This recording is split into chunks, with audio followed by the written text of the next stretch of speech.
Are you still waiting for a hug that never came? Still trying to prove you are worthy of love? What if I told you that your greatest pain does not come from what was done to you, but from what you keep doing to yourself? This video will not be comfortable. It will not give you easy answers, but it will reveal the truth that no one ever had the courage to tell you. You still live trapped by a mother who is no longer there, but what holds you is not her. It is the shadow you carry inside, a silent archetype, a hidden voice, a psychic pattern that controls your life without you realizing it. Today, we will expose the maternal complex to the light of consciousness. We will talk about invisible traumas, emotional inheritances, and pacts you never signed but keep fulfilling. You will understand why your relationships do not work, why you sabotage yourself when you are about to win, and why the feeling of emptiness never leaves you. This video is a turning point. Not to blame, but to free. Not to hurt, but to heal. Because in the end, you will discover what Jung always knew. The savior you were waiting for was you. Now take a deep breath and have the courage to look inside, because this mirror will not lie. If topics like psychology, philosophy, and the darkness of the human soul interest you, subscribe to the channel now. You grew up believing you had overcome everything, that the past was behind, that time healed, that growing up meant leaving childhood wounds behind. But what no one told you, not society, not your family, not your therapists, is that there are prisons without bars, doors, or keys. There are prisons inside you. They take the form of an inner voice that judges without speaking, a presence that weighs even when absent, an invisible image, the image of the mother. Not the real mother, but the psychic figure your mind built based on absences, silences, expectations, and distorted affections. And this image, this shadow, became your emotional cell. You think you are in control, but deep down, you react every day to something that is no longer there. You keep trying to prove you are worthy, seeking approval from figures that have already gone. You shape your decisions to please ghosts. This prison is subtle because it does not chain you. It convinces you. It convinces you that you need to be perfect to be loved, that you need to nullify yourself to avoid disappointing, that you need to carry guilt that was never yours. And so, without realizing it, you live a life where every gesture, every choice, every silence is determined by an emotional loyalty you never chose. Carl Jung called this the maternal complex, not as an accusation, but as a revelation. It is an archetype, an ancestral image that gains power in the unconscious and shapes behaviors. The mother becomes a symbol, and the symbol, a shadow. When you hear that inner voice that says, you are not enough, when you feel that weight when putting yourself first, when you sabotage yourself the moment you start to shine, that is not only your voice. It is the voice of an ancestral pattern that lives in you, an echo, a script written by others, but that you still follow as if it were yours. And that is why the prison is so hard to perceive, because it confuses itself with your identity. You think that way of loving, of giving in, of fearing mistakes, of blaming yourself is who you are, but it is not. It is only what you learn to survive emotionally in a world where love needed to be earned. This prison has no external locks. It is made of unprocessed emotional interpretations. And until you have the courage to look at this with brutal honesty, you will keep living inside it, calling it life. What is one invisible loyalty in your life that has held you back? Leave your answer here in the comments. The cruelest thing about shadows is that they do not need light to exist.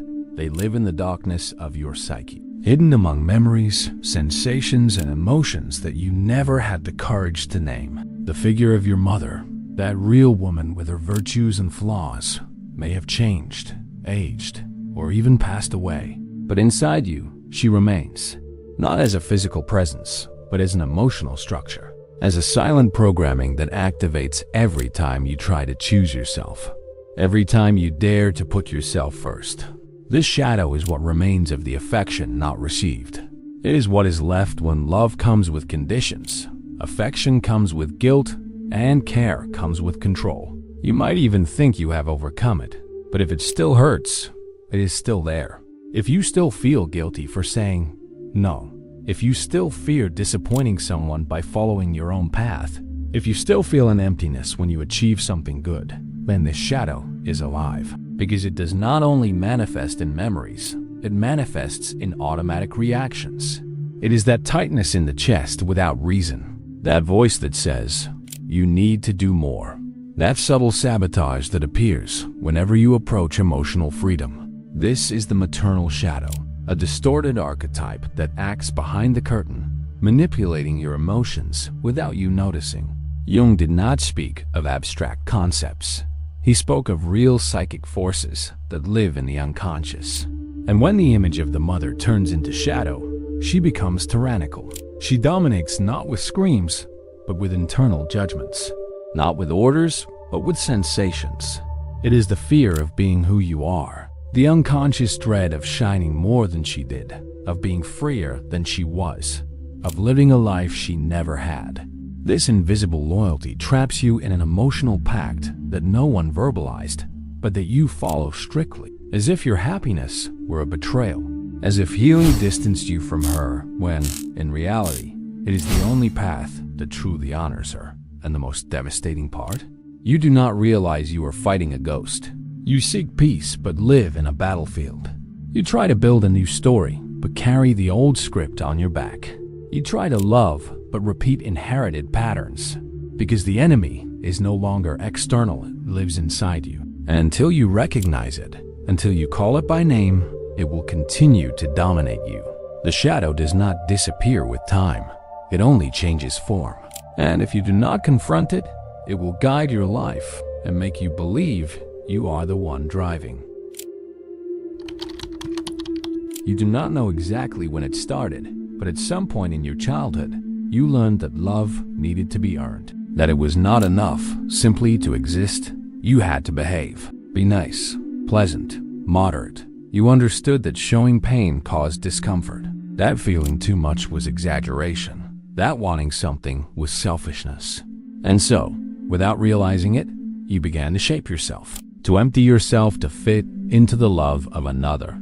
And the most painful part?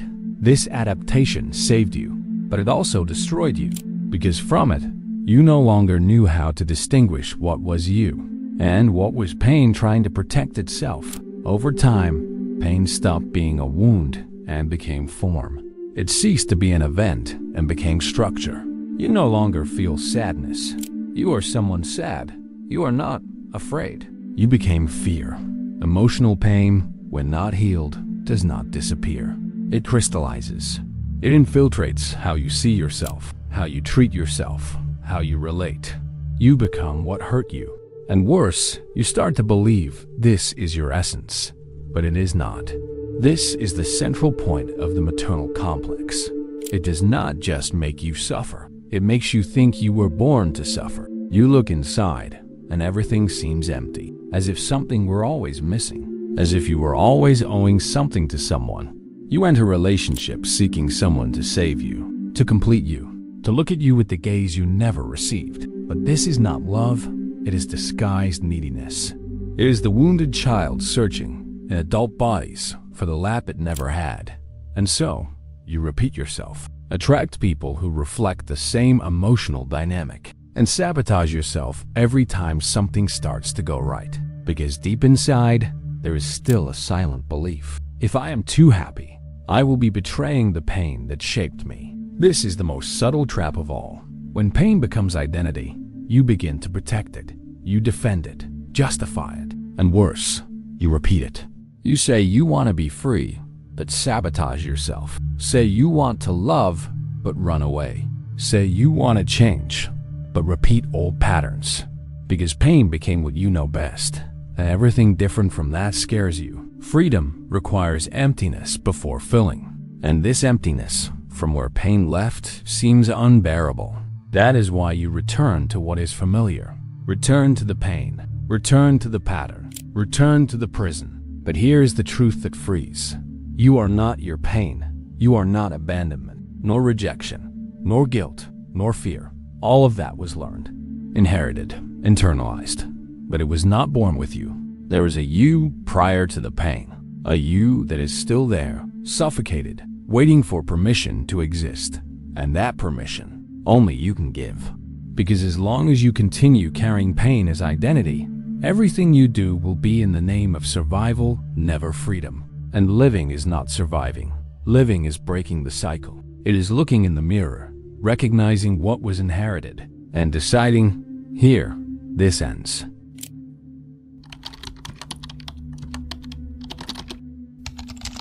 For years, perhaps decades, you lived trapped by an unreal image of your mother, as if she were an unattainable deity, capable of doing everything right, or a cruel demon who only caused you pain. This extreme polarization imprisons your mind and your heart, because while you idolize or demonize this figure, you remain a slave to a narrative that does not allow true liberation. The mother, with all her complexity, was never only good or bad. She was human, with limitations, fears, flaws, and a baggage she silently carried. Understanding this is the first step to breaking the emotional prison you did not even know existed. The child who suffered inside you interpreted gestures and silences in a unique way, shaped by your deep need for love and security.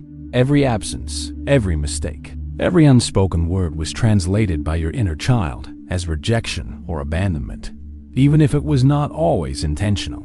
This unconscious interpretation created a powerful myth that your mother was the source of all pain, or, alternatively, the perfect goddess who should protect you at any cost.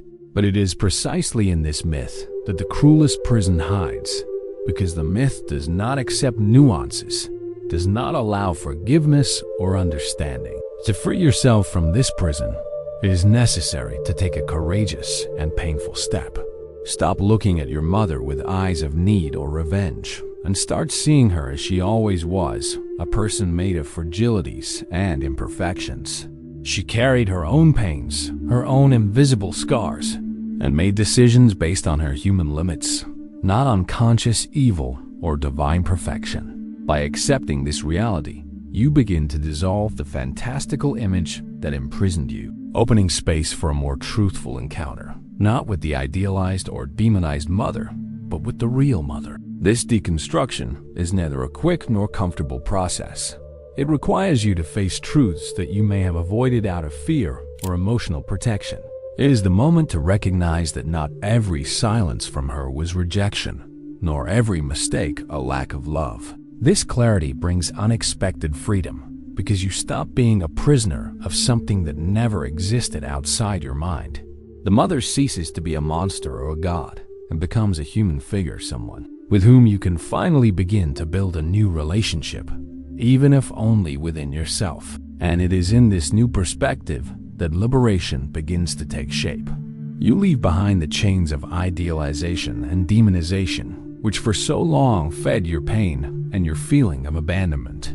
Recognizing your mother as a human being, with all that this implies, is to accept that you too are human, imperfect, and in the process of healing. This acceptance opens the door for you to stop expecting from her what will never come and start building within yourself the strength and love you so needed. Only then do you begin to walk the path of true emotional freedom. The wait for your mother's recognition is one of the deepest and most silent traps that exist. You grew up believing that at some point she would change, that you would have that healing conversation you dreamed of, that you would finally receive the hug that could repair the invisible wounds of your past. This wait became a kind of invisible prison because you invested so much of your energy and hope in that maybe that never happened and may never happen. This illusion of recognition keeps you trapped in a cycle of frustration and suffering that blocks your own growth. But it is necessary to face a difficult truth. The ideal mother you projected may never have existed. That image you hold is often more a reflection of your unmet needs than of her reality. The expectation for that change, for that repair coming from outside, creates an emotional dependence that suffocates your inner power. When you remain waiting for someone else to fix your pain, you give up control of your own healing. This wait becomes a kind of self-deception that feeds the illusion that happiness and peace depend on something beyond your reach. The pain of this realization is inevitable. It is as if a mourning settles in, a mourning for what never was and probably never will be. This absence, this void that was left in you, needs to be acknowledged for the process of liberation to begin. It is necessary to stop demanding that your mother transform so that you can finally be whole. This renunciation is not a defeat, but an act of courage, a conscious decision to take on your emotional power and responsibility. Healing begins when you stop waiting for the other to change and realize that real change needs to happen in you. When you abandon waiting, you open space for building. From the moment you stop feeding the illusion of external recognition, you begin to cultivate the inner strength to heal yourself. You understand that the hug you need, the love you seek, can only be generated within yourself. This understanding does not nullify the pain of the past, but transforms it into fuel for a journey of self-knowledge and self-compassion. You become the architect of your own soul, responsible for building the life you deserve, regardless of the absences you carried. This process demands patience and compassion with yourself. It is an invitation to stop living in the shadow of what was missing and begin focusing on what can be created now. This liberation does not mean forgetting or denying your story, but rather detaching from the weight of endless waiting. When you understand that healing is not in a hug that may never come, but in your own ability to love and care for yourself, a new horizon opens. And on that horizon, you finally find the freedom you sought, not outside, but within you.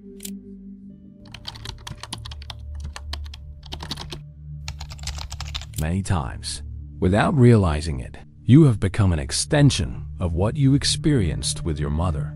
The words that once hurt your heart echo in your mouth. The gestures that wounded you now manifest in your attitudes. This invisible and relentless cycle is the pattern that shapes your behavior. Even when you swear to yourself, you will be different. The problem is not only in the emotional memory, but in the way this pattern was imprinted in your body, your mind, and your way of acting in the world. You repeat because the pattern was learned, internalized, and became almost automatic. This echo is not just an emotional matter. It is a rooted behavior that guides your daily choices and reactions. It may seem like love, care, protection, but often it is fear, guilt, and conditioning. You act like that child who, desperate for approval, reproduces the same faults that were witnessed. Love, in this context, becomes prison.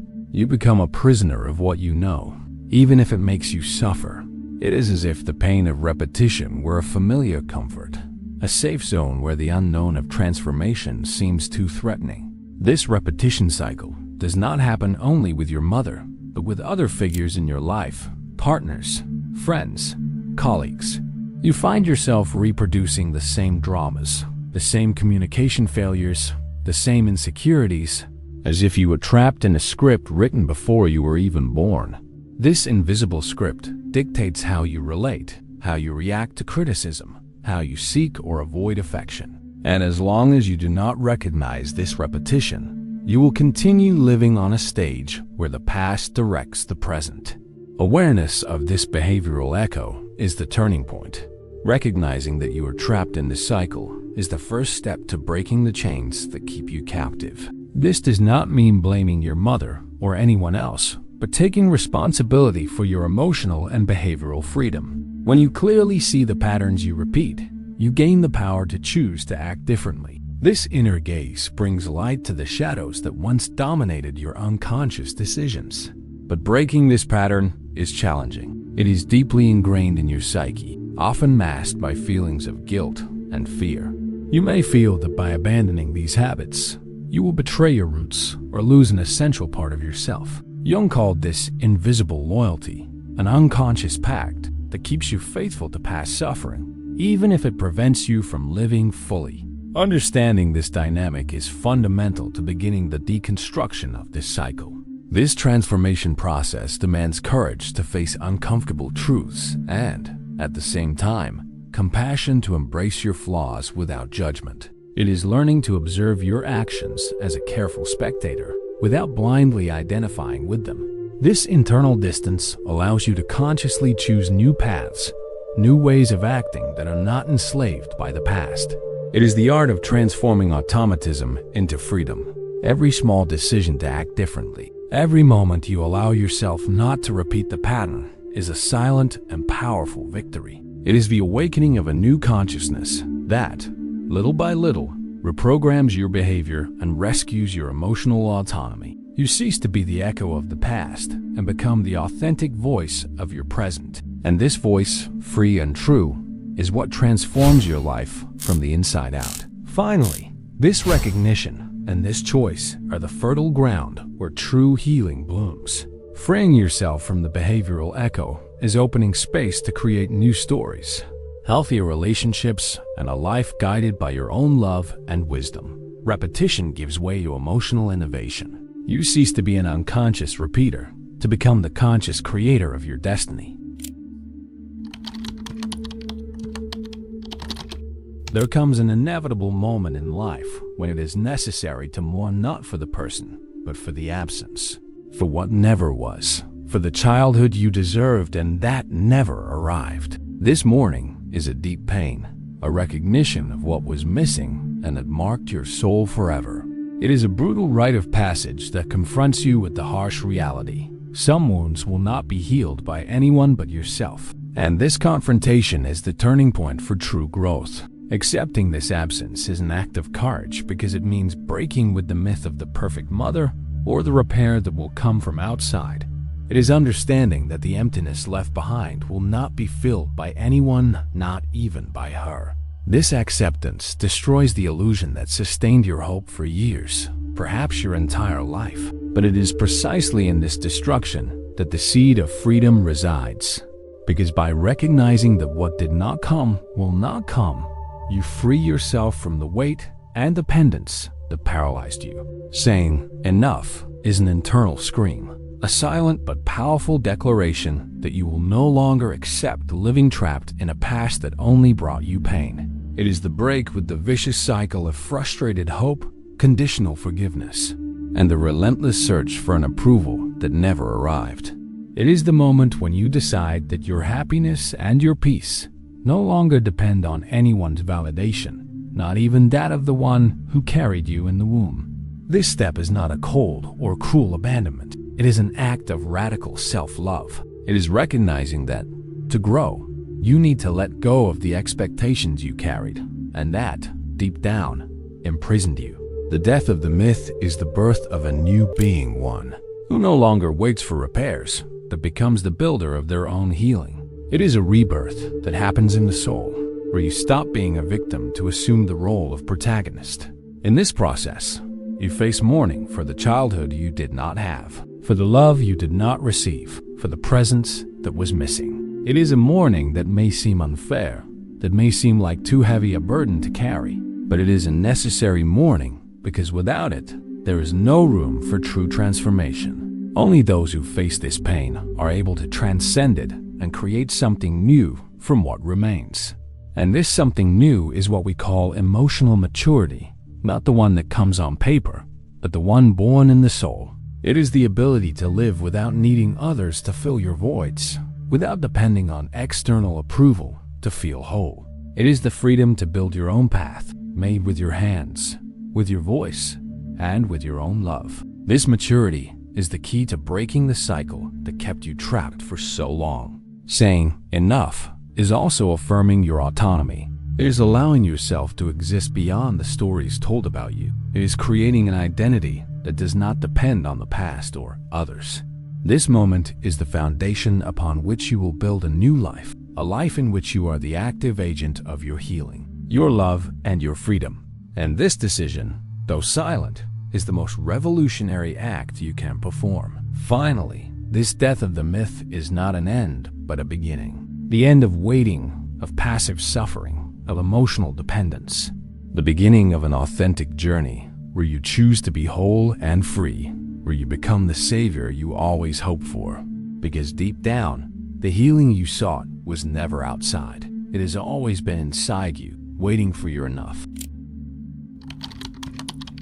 Throughout your entire life, the world taught you to seek outside what was missing inside you. Love, care, security, all signals you expected to receive from the maternal figure, but that were left halfway, distorted, or absent. This external search created an emotional dependency that made you vulnerable to endless expectations and frustrations. But Carl Jung reminds us that true motherhood is not only physical, nor merely biological. It is internal, psychic, and spiritual. It is an energy you can cultivate and that only you can give to yourself. Being the mother of yourself is to take on the deepest responsibility that exists, caring for your soul with the same tenderness, patience, and love that you so much desired. It is to stop begging for affection and approval outside and begin to generate within yourself the warmth that heals the wounds of the past. This inner motherhood is an act of justice with yourself, a gesture of radical love that recognizes pain, embraces the scars, and chooses the path of healing and growth. When you learn to be this inner mother, you create a sacred space where self-love flourishes. In this space, there is no longer any need to seek outside what only you can give. You become the guardian of your own heart, the comfort in your difficult nights, the gentle voice that calms fear, and the firm voice that demands respect from yourself. This psychic motherhood is the foundation of emotional autonomy and true freedom. This process is not selfishness, as many fear. On the contrary, it is a profound act of justice, with your history, with your pain, with the future you want to build. When you become the mother of yourself, you stop transferring to others the responsibility for your emotional well-being and start building a life based on your own strength and wisdom. This internal change resonates in all areas of your life, transforming your relationships, your choices, and your worldview. Being the mother of yourself is also an invitation to reconnect with your inner child, that part of you that still carries the traumas and wounds of childhood. It is to embrace that child with love and respect, offering the care it never received. This internal reconciliation is fundamental to breaking the patterns of pain and creating a new narrative where you are protected, valued, and loved by yourself. This journey of inner motherhood is challenging because it requires confronting old habits, beliefs, and pains that you may have avoided for years.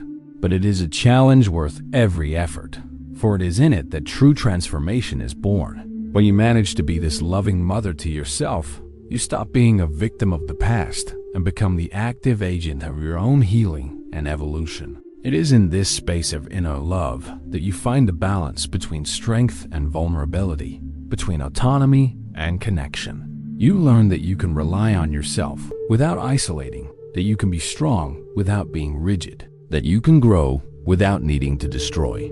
This emotional maturity is what makes you complete, whole, ready to live a full and authentic life. Finally, being the mother of yourself is recognizing that you are the creator of your own reality. You no longer need to beg for affection or wait for the world to give you permission to be happy. You are the source of the love you sought, the safe harbor you always wished to find.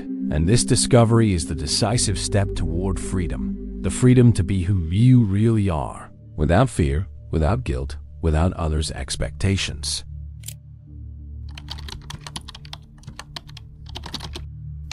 There is a hidden force that governs many of our choices and limitations, an invisible loyalty that no one sees, but that weighs like a silent chain in our lives.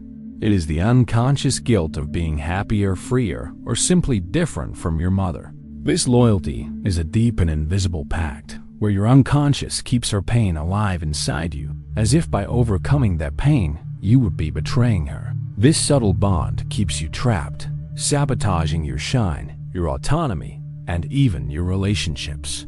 This invisible loyalty is a phenomenon Jung identified as one of the greatest obstacles to healing and emotional freedom. You carry her suffering like a burden, sometimes without realizing it, accepting limits and pains that do not belong to you. It is as if your happiness were a threat to the memory of the pain she lived through, and you unconsciously punish yourself for moving forward, for standing out, for being different. This internal pact creates fertile ground for the repetition of the same patterns you swore to break. But here's the truth that can set you free. Honoring your mother is not repeating her pain. It is not living as a shadow of the limitations she carried. To honor is to overcome. It is to transform that pain into wisdom, strength, and growth. It is to recognize that you are her continuity, but also the necessary break so that something new can be born. By breaking this invisible pact, you do not betray her. You free her, just as you free yourself. This break demands a deep and honest look inside yourself. You must identify the inner voices that whisper that you do not deserve to be happy, that success is selfishness, that change is abandonment. These voices are the manifestation of invisible loyalty, the echo of past pains that still resonate within you. But recognizing these voices is the beginning of the end of the pact that holds you captive. By saying, "Enough," you declare silent war on this loyalty that suffocates you. You choose to live your truth, even if it displeases or scares those who remain stuck in the past.